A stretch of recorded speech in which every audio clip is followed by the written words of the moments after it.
સુરતમાં ધોરણ 8માં અભ્યાસ કરતી વિદ્યાર્થીનીએ ગળે ફાંસો ખાઈ આપઘાત કરી લેતા ચકચાર મચી ગઈ છે। ગોડાદરા વિસ્તારમાં વિદ્યાર્થીની દ્વારા ગળે ફાંસો ખાઈ આપઘાત કરવામાં આવ્યો હતો। ગોડાદરા વિસ્તારમાં રહેતી અને આદર્શ પબ્લિક શાળામાં અભ્યાસ કરતી હતી।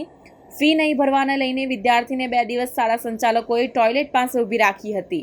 ધોરણ 8માં અભ્યાસ કરતી વિદ્યાર્થીની સાથે અનેક વખત ખરાબ વ્યવહાર બાદ દબાણ કરતા હતા। આખરે વિદ્યાર્થીનીએ આપઘાત કરી લીધો હતો। વિદ્યાર્થીનીના આપઘાતના પગલે પરિવાર શોકમાં ગરકાવ થઈ ગયું છે।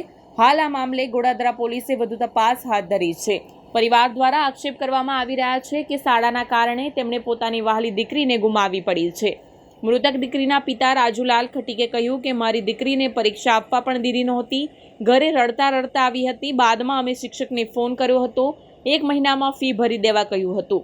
મારી દીકરી શાળાએ જવા પણ ઈચ્છતી નહોતી। અમે કામ પર ગયા હતા, એ દરમિયાન સાંજે આપઘાત કરી લીધો હતો।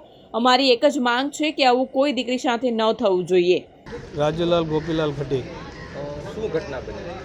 ઘટનામાં એવું છે કે બેબીમાં એક્ઝામ નહીં આપવા દીધી હતી મારી બેબીને। એને બહાર ઊભી રાખી ક્લાસમાં અને ઘરે આવીને રડતી હતી। એ પછી અમે ફોન કર્યો સરને। મેં કીધું છોકરીને હું કામ ફીસ બાકી હતી એની, મેં કીધું આવતા મહિને ભરી દેવા હું।